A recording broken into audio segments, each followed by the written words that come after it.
ಈ recipe especially non veg ಲವರ್ಸ್ಗೆ ಬೋಟಿನ ಇಷ್ಟಪಟ್ಟು ತಿನ್ನೋರು ಈ ಥರ ಬೋಟಿ ಗೊಜ್ಜನ್ನ ಒಂದ್ಸಲ ಟ್ರೈ ಮಾಡಿ. ಮುದ್ದೆಗೆ ಬೆಸ್ಟ್ ಕಾಂಬಿನೇಷನ್ ಅಂತಲೇ ಹೇಳ್ಬೋದು. ಮೊದಲಿಗೆ ನಾನಿಲ್ಲಿ 3 kg ಬೋಟಿಗೆ ಆಗುವಷ್ಟು ಮಸಾಲಾನ ರೆಡಿ ಮಾಡ್ಕೊತಾ ಇದ್ದೀನಿ.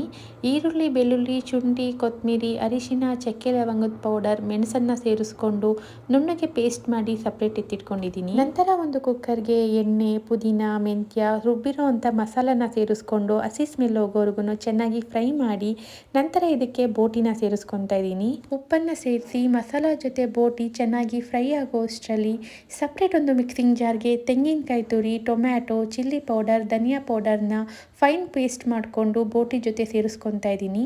ಸಾಂಬಾರ್ಗೆ ತಕ್ಕಂತೆ ನೀರನ್ನು ಸೇರಿಸ್ಕೊಂಡು 3 to 4 ವಿಷಲ್ನ ಕೂಗಿಸ್ಕೊಂಡ್ರೆ ಸೂಪರ್ ಟೇಸ್ಟಿಯಾಗಿರೋಂಥ ಬೋಟಿ ಗೊಜ್ಜು ರೆಡಿ ಆಗುತ್ತೆ. ದೋಸೆ, ಚಪಾತಿ, ರೈಸ್ಗೂ ಕೂಡ ಬೆಸ್ಟ್ ಕಾಂಬಿನೇಷನ್ ಅಂತಲೇ ಹೇಳ್ಬೋದು. ತುಂಬಾ ಈಸಿಯಾಗಿ ಪ್ರಿಪೇರ್ ಮಾಡ್ಕೋಬೋದು. ನೀವು ಕೂಡ ಮನೆಯಲ್ಲಿ ಒಂದ್ಸಲ ಟ್ರೈ ಮಾಡಿ.